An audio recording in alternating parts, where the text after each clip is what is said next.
Ce Shabbat, où nous lisons la parasha de Vaïtranan, tombe le 15 Av, jour célébré en Israël aujourd'hui, comme une Saint-Valentin juive. Journée pour déclarer sa flamme à la personne qu'on aime. Cette célébration du 15 Av est inspirée du Talmud, qui raconte qu'en ce jour, les jeunes femmes de Jérusalem sortaient toutes de blanc vêtues dans les vignobles de Judée et dansaient en chantant « Jeune homme, lève tes yeux » et veille à choisir une bonne épouse. Mais attention, ne regarde pas la beauté, mais privilégie la qualité de la famille de la jeune fille. Car le roi Salomon écrit que la grâce est mensonge et la beauté est vanité. Seule une femme craignant l'Éternel est digne de louange. Et nos sages, et le Magen Avram notamment, sont unanimes et précisent que cet usage a cessé avec la destruction du deuxième temple de Jérusalem, et que seul l'esprit de ce jour si particulier du 15 Av doit être respecté, car le Talmud écrit qu'il n'y a pas de jour meilleur, plus heureux pour Israël que le 15 Av. Pourquoi ? Car Rabbi Shmuel explique, toujours dans le Talmud, qu'en ce jour, quelques années après l'entrée des enfants d'Israël en terre promise, toutes les tribus furent enfin autorisées de se marier entre elles.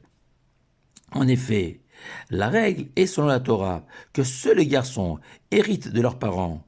Or, poursuit Rabbi Shmuel, suite à la demande des filles de Tsolophrad, de la tribu de Menaché, elles, d'hériter de la terre de leur père Tsolophrad, mort sans laisser derrière lui de fils, pour perpétuer son nom et hériter, lui, de la part de son père de territoire sacré.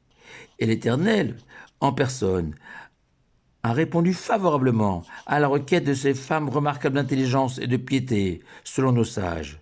Sauf que les notables de la tribu de Menaché ont fait appel de cette décision divine auprès de Moshe, notre maître, en argumentant que la conséquence directe d'octroyer l'héritage de Tsolophrad à ses filles sera de voir ces terres retranchées de la tribu, puisque, selon la Torah, le premier héritier d'une femme mariée est son mari, ou à défaut ses enfants.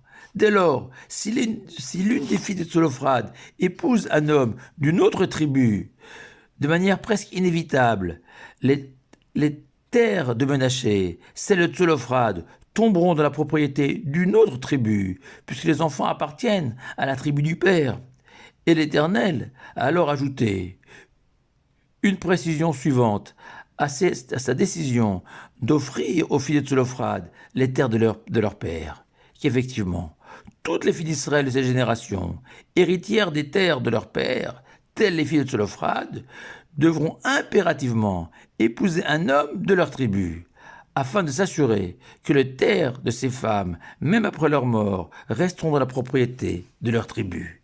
Mais, conclut Rabbi Shmuel, cette interdiction, faite aux filles héritières de leur père, n'a concerné que la première génération des enfants d'Israël, pénétrant au pays des Canaan, mais pas au-delà.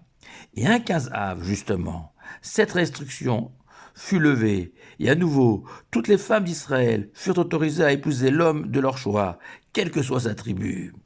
Ainsi, en ce 15 Av, la levée de l'obligation, la contrainte d'épouser un homme d'une autre tribu a bien évidemment favorisé les mariages au sein d'Israël, d'où la coutume jadis de profiter de l'esprit de ce jour du 15 Av en encourageant les jeunes femmes à sortir dans les champs à la recherche d'un époux. Avant de poursuivre, une petite parenthèse pour préciser par honnêteté intellectuelle que le Talmud donne 4 autres raisons à cet usage, mais le Ben Ishraï écrit que celui que je viens d'exposer, lié aux filles de Tsolophrad, est le principal.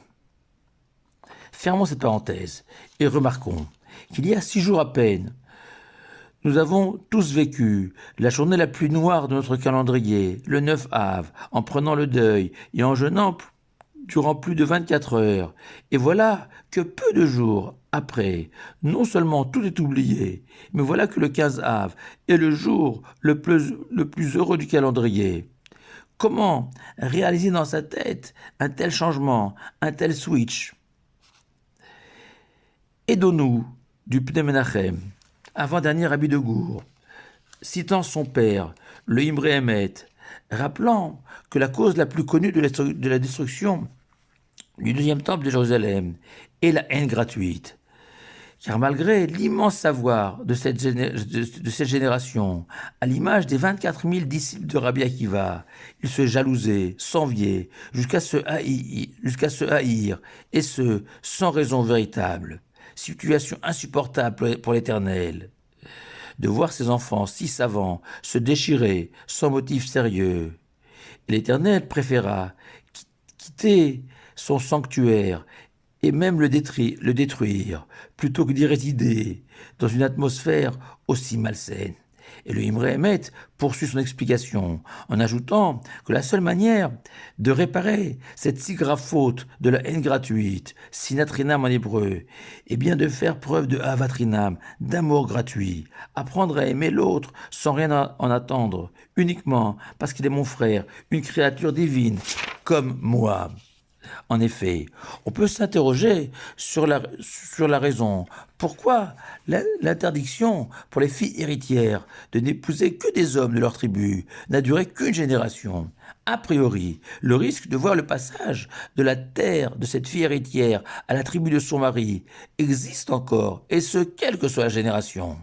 À moins de comprendre qu'effectivement, la première génération des enfants d'Israël, nomades dans le désert, partageant uniquement un idéal de vie fondé sur la Torah, chaque tribu a pensé qu'il était essentiel de conserver l'identité propre de la tribu, des qualités de cœur du fils de Yaakov, dont ils étaient issus.